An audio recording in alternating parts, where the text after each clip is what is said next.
For today's video, ang lulutuin natin isang simple Filipino dish, ang pork giniling. So ito mga gagamitin natin. 700 grams ng pork giniling, 4 cloves of garlic chop, 1 medium-sized white onion chop, 4 ripe tomatoes chop, 1 medium-sized ng carrots na chinap natin ng ganyan kaliliit, 1 medium-sized ng patatas at chinap din natin katulad nun sa carrots, at 100 grams ng green peas. Tapos maglalagay din tayo ng itlog pugo dun sa giniling natin. Gagamitin ako dito ng Del Monte tomato paste, yung 70 grams lang. At syempre ang ating Knorr pork cubes. So simulan muna natin sa paglaga ng ating itlog pugo. Pakukuluan ko lang yan ng 3 to 4 minutes. Then after nyan, hahanguin natin. Then isa-set aside muna. Tapos simulan na natin mag-saute. So sa isang pan, maglagay tayo ng mantika. Then inuna ko munang isaute yung white onions natin.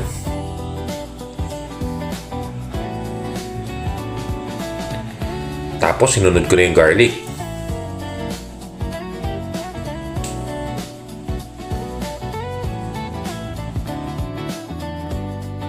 Tapos yung ating ripe tomatoes. So mix lang natin maigi. Tapos ilalagay na natin yung ating pork giniling. Kung hindi tayo kumakain ng pork, pwedeng chicken. Or pwede rin beef giniling.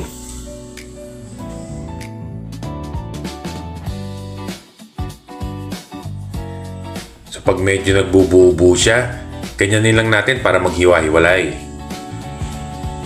Tapos yan, tinimplahan ko na rin ng salt. Naglagay ako ng 1 teaspoon of salt at 1 teaspoon of ground black pepper.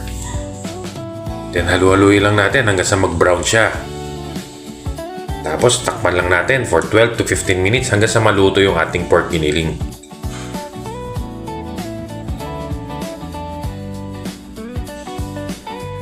At pag medyo brown na ang ating giniling, pwede na nating ilagay yung patatas at carrots na chinap natin kanina. Tapos isasama ko na rin dito yung green peas. So haluin lang natin itong maigi. Tapos ilalagay ko na rin yung 70 grams ng Del Monte tomato paste.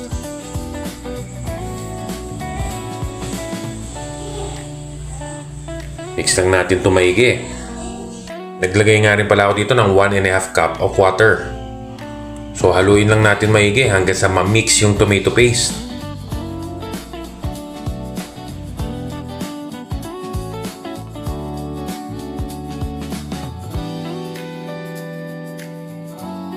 Tapos syempre ilalagay ko na rin yung ating Knorr pork cubes. Ito ang magpapasarap lalo sa ating pork giniling. Haluin lang natin maigi, then tatakpan uli natin for 5 to 7 minutes hanggang sa lumambot ang ating gulay. So ayan, mukhang luto na ang ating giniling. Pwede na nating itoppings yung binalatan nating quail eggs o itlog pugo. So halu-haluin lang natin. Then after nyan, pwede na nating i-serve. Kung napanood mo pala tong video na to, comment ka naman sa baba para malaman ko kung saan umabot yung aking video. At para mabati na rin kita. So ito na ang ating finished product. Isa sa simple at masarap na Pinoy dish, ang pork giniling with itlog pugo. So ano pa nga bang inaantay natin? Kain na na!